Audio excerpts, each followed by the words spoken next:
Алдыңғы оразадан қарызы бар адам не істейді? Ханафи мазхабы бойынша өткен оразадан қалған қарыз күндерді осы келе жатқан Рамазанға дейін өтеу шарт емес.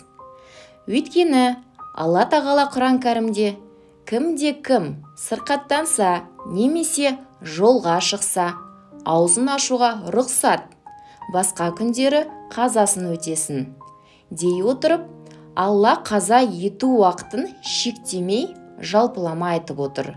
Сондықтан да келесі Рамазан айына дейін өтеу міндетті емес.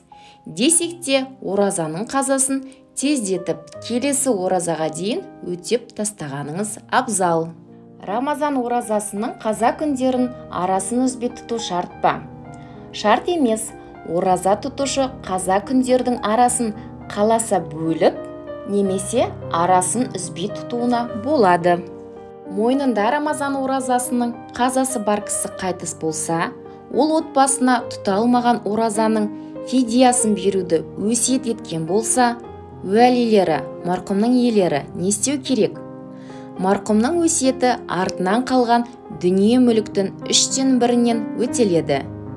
Өсиетті орындаушы туыстары әр қаза ораза күніне бір мұқтаж жанды тамақтандырады. Рамазан айының каффараты 60 күн ораза тұту. Осы 60 күннің арасын үзіп тұтуға бола ма?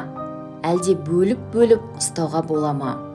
Рамазан оразасының каффараты 60 күн. 60 күнді араларын үзбей тұту керек.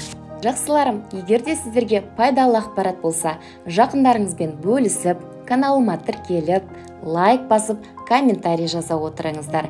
Сіздердің комментарийларыңыз маған үлкен шабыт береді. Баршаңызға Алла разы болсын.